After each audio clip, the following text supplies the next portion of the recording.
बिस्मिल्लाहिर्रहमानिर्रहीम। अस्सलाम वालेकुम नाज़रीन, कैपिटल वन में आपको खुशामदीद कहते हैं।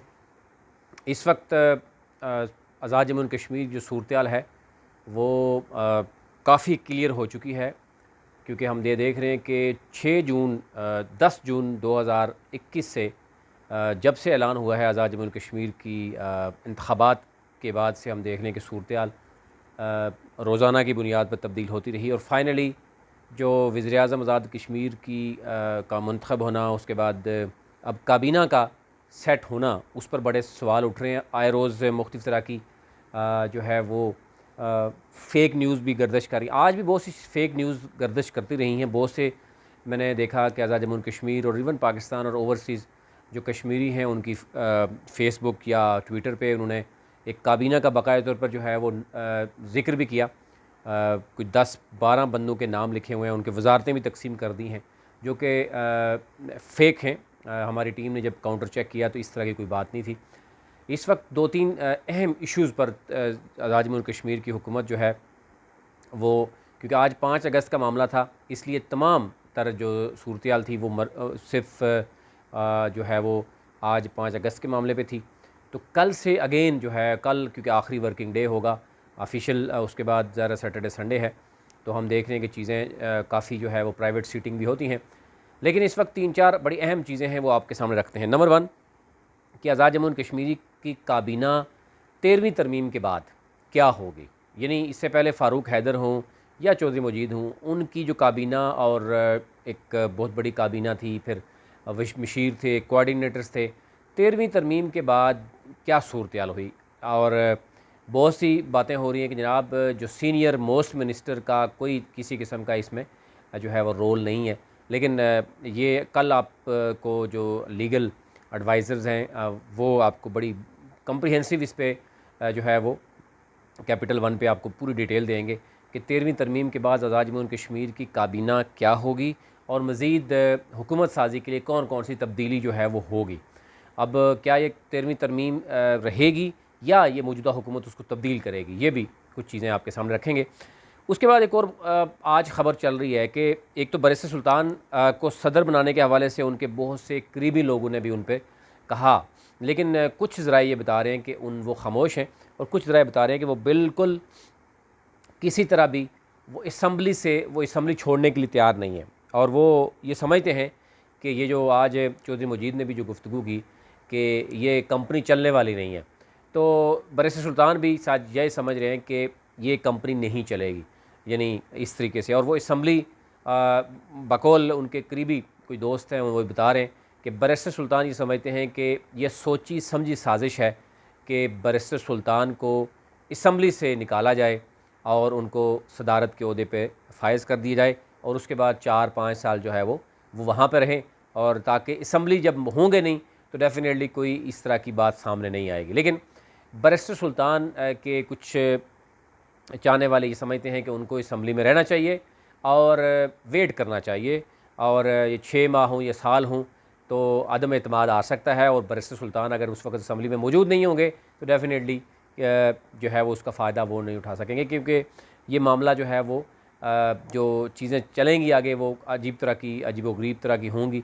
और फिर कुछ लोग आज जो है ये भी बता रहे हैं ज़राए कि सरदार अतीक ख़ान की के हवाले से भी बात हो रही है कि वो भी आज़ाद जम्मू एंड कश्मीर रियासत के सदर हो सकते हैं। उनके हवाले से बड़े संजीदा हल्के ये सोच रहे हैं कि क्या होगा। एक और ख़बर जो चल रही है कि इसमें कुछ रिटायर्ड आर्मी के जनरल्स हैं, उनकी गुफ्तगू भी कुछ चल रही थी कि क्या होगी। जैसे आपने देखा होगा कायदे अवान के हवाले से बहुत से नाम चल रहे थे, इसी तरह अब सदर के हवाले से भी बहुत से नाम चल रहे हैं। अब देखना ये होगा कि कौन मौजू होगा।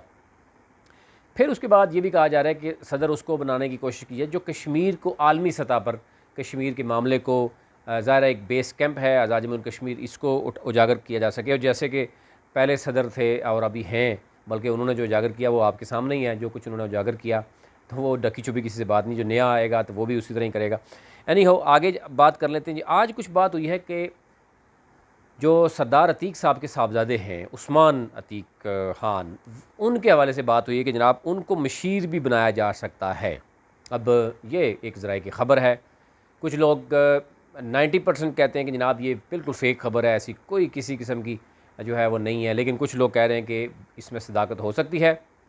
अगर सरदार अतीक को सदर के हवाले से जो बात की जा रही है कि सदर के अहदे पे भी नहीं होंगे और वो कहीं भी नहीं होंगे, तो हो सकता है उनके साहबजादे जो है उनको इस तरीके से एडजस्ट किया जाए, क्योंकि इस वक्त आज़ाद जम्मू एंड कश्मीर की असम्बली में ऐसे बहुत से सीनियर सियासतदान हैं जो कि साबिक़ वज़ीर-ए-आज़म भी रहे, साबिक़ सदर भी रहे, पार्टीज़ के मुख्तलिफ़ पार्टीज़ के वो सदूर भी रहे। तो अंदाज़ा करें कि इस वक्त बड़ी सीनियर तरीन जो है वो क़यादत मौजूद है असम्बली में, जो अपोजिशन का रोल भी प्ले करेगी। तो ये इसलिए कुछ भी कहना कबल अज़ वक्त है, अभी इस पर बात हो रही है। दूसरा ये कहा जा रहा है कि क्या बैरिस्टर सुल्तान को कायल कर लिया जाएगा कि वो असम्बली से बाहर रहें, या वो जो अपने दोस्तों को बता रहे हैं कि मैं असम्बली से बाहर नहीं रहना चाहता, और फिर ये असम्बली, ये कंपनी जो कहा जा रहा है कि चलेगी नहीं, और ये कंपनी जब चलेगी नहीं तो डेफिनेटली बैरिस्टर सुल्तान अगर नहीं होंगे तो कंपनी को बाद में कौन चलाएगा, ये सवाल पैदा हो रहा है। और उसमें बड़े सीनियर सियासतदान, हमने एक ज़राए से जानने की कोशिश की, बड़े संजीदा वो हैं और उनकी बड़ी डेप्थ में स्टडी है इस हवाले से। वो कह रहे हैं कि बैरिस्टर सुल्तान कभी भी नहीं चाहेंगे कि वो असम्बली से बाहर जाएं, और ये जो इस वक्त की काबीना बनाई जा रही है उनके बकौल, और जो वज़ीर-ए-आज़म हैं या जो वज़ीर हैं या जो स्पीकर हैं, ज़ाहिर है उस सूरत हाल में बैरिस्टर के जितने भी लोग होंगे वो 8 हैं, 10 हैं, या अपोजिशन जो है जब भी उसको मौका मिलेगा तो वो अपना सरप्राइज़ ज़रूर देंगे। तो बैरिस्टर सुल्तान सरप्राइज़ देने के लिए असम्बली में मौजूद हो सकते हैं। वो असम्बली में शायद कोई ओहदा ना लें, लेकिन वो जो है वो वेट ज़रूर करेंगे। दूसरा हल्का ये कह रहा है कि जनाब बैरिस्टर सुल्तान को काफ़ी हद तक कायल कर लिया गया है, 50% से ज़ायद तक वो कायल कर लिए गए हैं कि जनाब आप आएँ और मसला कश्मीर को आलमी सतह पर उजागर करें, और अपने जो साहबजादे हैं उनको आप उधर ले आएँ। तो जो आपको ये गिला है कि जनाब वो सियासत में नहीं रहेंगे, तो ज़ाहिर है आपकी फ़ैमिली का मेंबर सियासत में भी रहेगा, और आप जो है वो सदर रहें और आलमी जो है वो मसला कश्मीर आलमी सतह पर उजागर करें। एनी हाउ, ये वो चीज़ें हैं जो अभी काबिल बहस हैं, गुफ्तगू हो रही है जिनके ऊपर। फिर उसके बाद ये भी कहा जा रहा है कि ये कंपनी अगर 6 माह चलती है, 1 साल चलती है, क्योंकि 2023 के इलेक्शन, आपको इल्म है कि जो ही जनरल इलेक्शन की बात होगी, यानी 2022 का जो बजट है वो तहरीक इंसाफ ने देना है, उसके बाद 2023 में ये इलेक्शन होना है, और आपको पता है कि जून जुलाई में इलेक्शन होने हैं, तो तकरीबन फेब मार्च से ही गेम शुरू हो जाती है, और उस वक़्त यानी तकरीबन 1 साल के बाद की सूरत आल टुगेदर डिफरेंट चेंज हो सकती है। और उस वक़्त क्या होगा, इसलिए ये कहा जा रहा है कि जनाब बैरिस्टर सुल्तान जो है वो कभी भी अपने आप को असम्बली से बाहर नहीं निकालेंगे, ग्राउंड से वो बाहर नहीं निकालेंगे। जब वो ग्राउंड में नहीं होंगे तो वो अपना जो सरप्राइज़ देना चाह रहे हैं, वो छक्का या चौका लगाना चाह रहे हैं, तो ग्राउंड के बाहर खड़े होकर तमाशाइयों की सूरत में वो नहीं कर पाएंगे, तो इसलिए उनको इन होना ज़रूरी है। कुछ लोग एक और बात कर रहे हैं, वो ये बात कर रहे हैं कि जनाब कश्मीर को सूबा बनाने की बात की जा रही है, और इसमें वो इशारा कर रहे हैं कि जनाब इस्टब्लिशमेंट ये चाहती है कि कश्मीर को सूबा बनाया जाए, और उसमें सदर वो उसको लाना चाहते हैं जो इसमें बाकायदा तौर पर अपना रोल प्ले करे।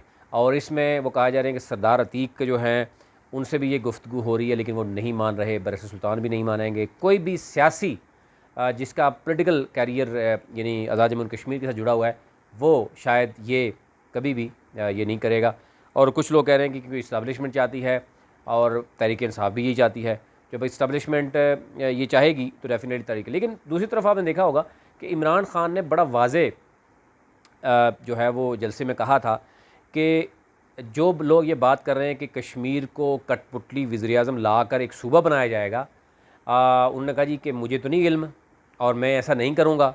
दूसरा उन्होंने कहा कि कश्मीर का मामला, और शायद ये कहा भी जा रहा है कि शायद कुछ हद तक जो तहरीक इंसाफ को वोट पड़ा, जो तहरीक इंसाफ को पड़ा है, अदरवाइज़ तहरीक इंसाफ को जो कारकर्दगी पाकिस्तान में, उस बेस पे तो कश्मीर में वोट क्या मिलना था वो आप बाखूबी जानते हैं।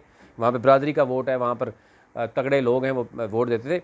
अदरवाइज़ महंगाई जिस अरूज पे है, जो ग्राउंड पे कुछ भी नहीं हुआ। हाँ, आलमी सतह पर वज़ीर-ए-आज़म बहुत अच्छा लीडर है जनाब, बहुत अच्छी तकरीर करता है, बिल्कुल इसमें दूसरी राय नहीं है, लेकिन ग्राउंड पे उनकी सारी टीम जो इस्लामाबाद में बैठी हुई है मोस्टली करप्ट हैं।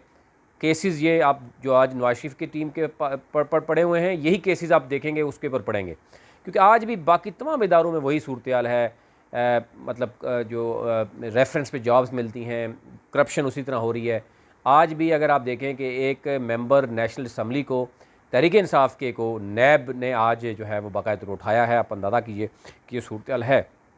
अच्छा, कश्मीर को जो सूबा बनाने की बात की जा रही है, कहा जा रहा है कि जनाब उस पर कुछ सदर को किसी ऐसे को लगाने की कोशिश करेंगे कि इस्टाब्लिशमेंट चाहती है कि कोई रिटायर्ड जनरल को लगाया जाए ताकि आसानी से किया जा सके, लेकिन सियासतदान जो है वो कभी भी ये चीज़ नहीं मानेंगी जी। तो इस तरह की बातें भी बहुत सी हो रही हैं। फिर ये हो रहा है कि कश्मीर और गिलगित बल्तिस्तान के हवाले से आप जानते हैं कि कौमी असम्बली में और सेनेट में भी कुछ सीटों के हवाले से बात हो रही है। वो हम कल इस पर कम्प्रीहेंसिव आपको, जो हमारी लीगल टीम है वो इस पे पूरा जो मामला है वो आपके सामने रखेगी, क्योंकि वो लीगल मामला है। कौन कौन सी जो है वो दफ़ात देखी जा रही हैं इसमें, और कश्मीर और गिलगित बल्तिस्तान में कुछ कौमी असम्बली में और सेनेट में 5 नशिस्तें देने की बात की जा रही है। और कौमी असम्बली में गिलगित बल्तिस्तान की क्योंकि आबादी कम है, वहाँ पर 3 डिवीज़न है, 10 डिस्ट्रिक्ट, वहाँ पर भी 10 हैं, यहाँ पर भी 3 डिवीज़न है। आज़ाद जम्मू कश्मीर में 10 डिस्ट्रिक्ट हैं, लेकिन हाँ आबादी यहाँ पे 40-45 लाख की है, वहाँ गिलगित में तकरीबन 15 से 18 लाख आबादी है। तो इसलिए वहाँ पर कौमी असम्बली की सीट्स जो है वो उसमें जो है वो काफ़ी फ़र्क होगा क्योंकि आबादी के लिहाज से। लेकिन जो सेनेट की सीटें हैं वो कहा जा रहा है 5-5 हैं। उस हवाले से आपके साथ मुकम्मल तौर पर जो है वो इस पर गुफ्तगू होगी। अभी तक लिए इतना ही। अपने मुल्क का ख्याल रखिए। चैनल को ज़रूर सब्सक्राइब कीजिए ताकि हर नई आने वाली वीडियो आप तक पहुँच सके। बहुत शुक्रिया।